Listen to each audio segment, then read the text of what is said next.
Hello guys, welcome back to literary classes. In this video I am going to discuss a very important topic. Okay, I will discuss about the topic of the William Blake, a poem London. Okay, William black की एक poem है जिसका नाम है London. Okay, so without wasting much time in discussion, we should start this video on this poem. Okay,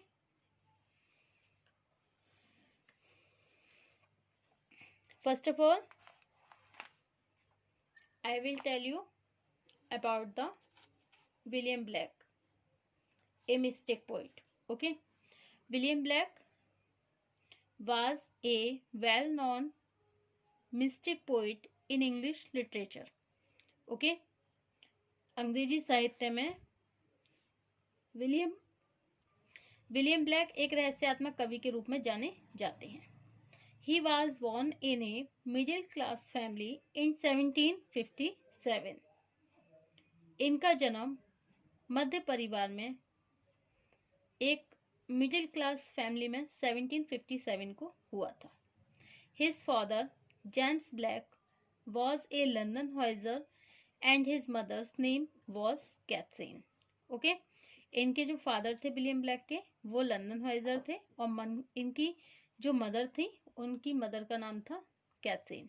okay, at the age of 10 he was sent to a drawing school. जब वो 10 वर्ष के थे उनको ड्राइंग स्कूल भेज दिया गया था.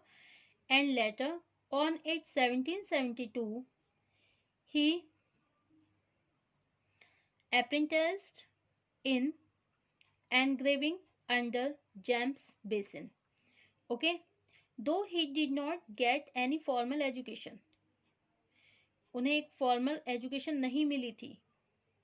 ही widely study philosophy, theology and drawing. उन्होंने अच्छे से अध्ययन किया था फिलॉसफी, थियोलॉजी और ड्राइंग का. Okay, William Blake married Catherine vulture, the elected daughter of batters tradesman, and taught her to read and write and wanted her help. Okay, William black की शादी कैथरीन वर्चर से हुई थी. The elected daughter जो कि Catherine vulture, the elected daughter जो कि एक अनपढ़ लड़की थी बैटर स्टेट्समैन की. And taught her to read and write, और उन्होंने उसको लिखना पढ़ना सिखाया था. वांटेड हर हेल्प, उसकी मदद करने के लिए. Okay, calling his engravings, his marriage, however, was not happy one, as they did not have any child. Okay, Black from the starting of his life was interesting in the poetry. William black की जो starting life थी, उनका जो शुरुआती जीवन था बहुत ही मज़ेदार बीता था साहित्य के क्षेत्र में.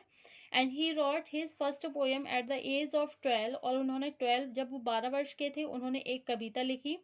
And his poetry showed marks of revolution, और उन्होंने अपनी पोएट्री को भी शोड किया था ऑफ रिवॉल्यूशन. ओके, दो बॉर्न इन 18th सेंचुरी, जब वो 18th सेंचुरी में जन्मे थे. Okay, he was much ahead from his age and he was the Pioneer of romantic revival. He became a successful poet. वो एक सक्सेसफुल कवि हुए. Got many orders from the publisher, और उन्हें बहुत सारे पब्लिशर की तरफ से बहुत सारे ऑर्डर भी मिले. Lastly, after leading a life of struggle and poverty, बाद में इनका जीवन संघर्ष और गरीबी में बीता. He breathes his last on August 12, 1827 at the age of 69. Okay, 12 अगस्त 1827 को जब ये 69 ईयर्स के थे इन्होंने अपनी आखिरी सांस ली.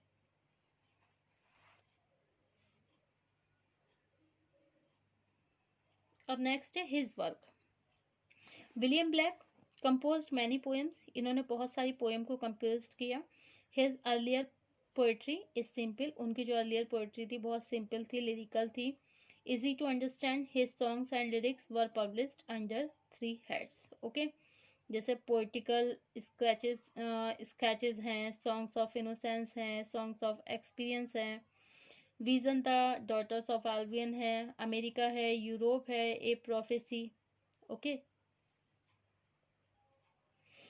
एंड मिल्टन है, द फोर लॉस है, ए बुक ऑफ यूरिजन है, ओके, द घोस्ट ऑफ एविल है, okay okay. William Blake's poem London is the mirror of English society. It reflects artificial condition of social life in the 18th century London. William black की जो कविता है London, ये mirror है English society का, okay.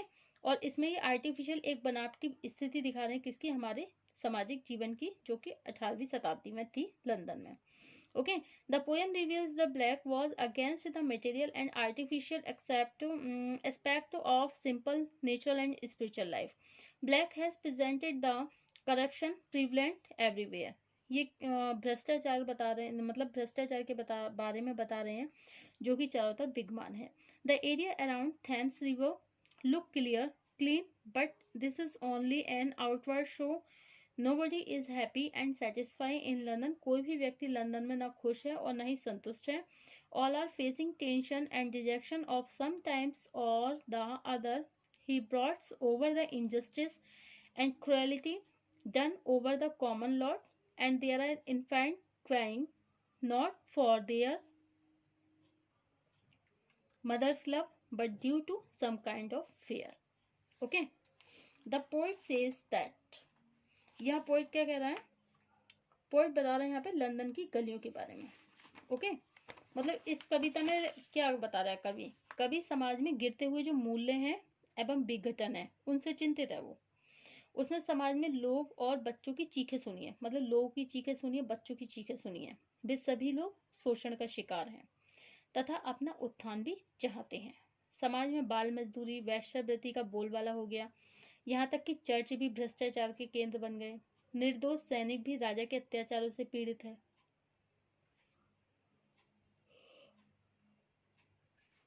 Okay. इस प्रकार London के प्रत्येक क्षेत्र में भ्रष्टाचार व्याप्त है. व्यक्ति स्वतंत्र होते हुए भी स्वतंत्र नहीं है, वह विभिन्न प्रकार के बंधनों से जकड़ा हुआ है. लंदन की सड़कें, गलियां व्यभिचार, भ्रष्टाचार से भरी हुई हैं. लोग छोटे छोटे मासूम बच्चों को चिमनी साफ करने के काम में लगा देते हैं. इस प्रकार समाज के हर क्षेत्र में बुराई का बोलबाला है. पारिवारिक जीवन में कलह पैदा हो रही है. लोग अपनी पत्नियों को छोड़कर वेश्याओं के पास समय बिता रहे हैं. ऐसी वेश्याएं हर पल उन अमीर लोगों को कोसती हैं जो अनैतिक बालकों के जन्म का कारण बनते हैं, ओके.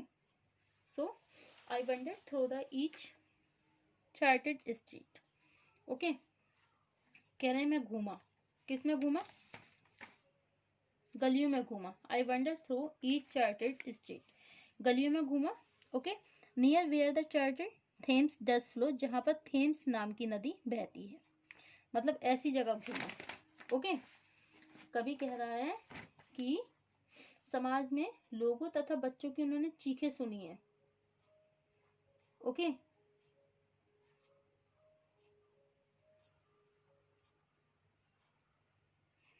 और वो ऐसी गलियों में घूमे हैं जहां पर उन्होंने लोगों की चीखें सुनी है, okay. Thames does flow, Thames नाम की नदी भी लंदन में बहती है. And mark in every face I meet, वो कह रहे मैं हर व्यक्ति से मिला हूँ, मतलब प्रत्येक उस व्यक्ति से मिला हूँ. Marks of the weakness, marks of the वो, जो कि दुख और पीड़ा का शिकार है, ओके.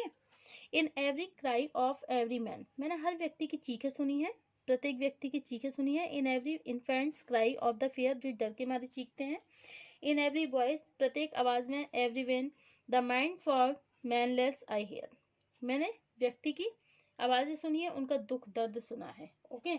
मतलब कभी समाज में गिरते हुए मूल्य विघटन से चिंतित है कि उसने समाज में लोगों और बच्चों की चीखें सुनी है. वे सभी लोग शोषण का शिकार हैं और अपना उत्थान चाहते हैं. समाज में बाल मजदूरी, वेश्यावृत्ति का बोलबाला है. यहाँ तक कि चर्च भी भ्रष्टाचार का केंद्र बन गए हैं और निर्दोष सैनिक भी राजा के अत्याचारों से पीड़ित है. इस प्रकार लंदन के प्रत्येक क्षेत्र में भ्रष्टाचार और पतन व्याप्त है. व्यक्ति स्वतंत्र होते हुए भी स्वतंत्र नहीं है, वह विभिन्न प्रकार के बंधनों से जकड़ा हुआ है और लंदन की सड़कें और गलियां भी भ्रष्टाचार से भरी हुई है, ओके. और जो छोटे छोटे, how the chimney sweepers cry, किस तरीके से छोटे छोटे बच्चों से जो स्वीपर्स क्राई, जो सफाई वाले होते हैं, उनमें जैसे छोटे छोटे बच्चे होते हैं कूड़ा वगैरह उठाते हैं, उनसे बच्चों से चिमनियाँ साफ कराई जाती है। एवरी ब्लैकिंग चर्च एप्पल्स, और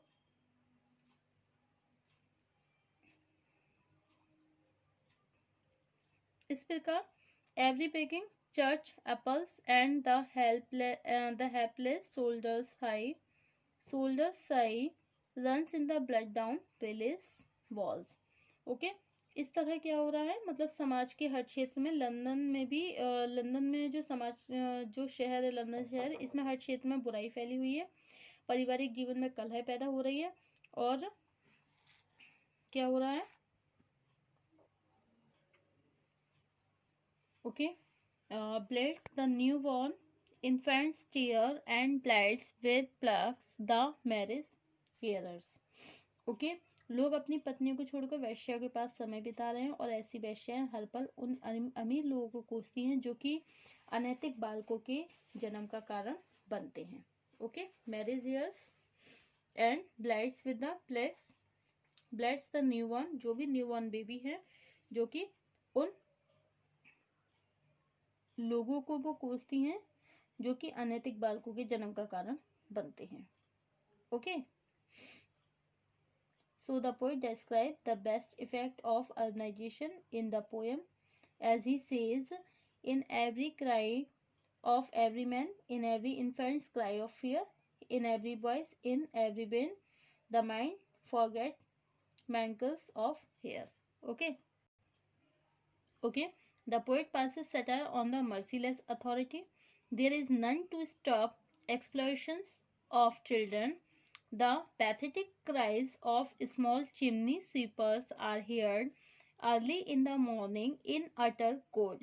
Okay, there is none to save them from this misery, and there is religious authority of church to do justice. But here also authorities are selfish and employ poor children to get the building whitewashed. Okay, all authorities are blind, and even soldiers are helpless. They are afraid of inhuman punishment given to them by the cruel rulers of the city.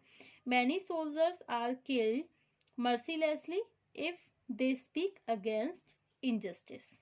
Okay, so thank you for watching my YouTube channel. Thank you guys.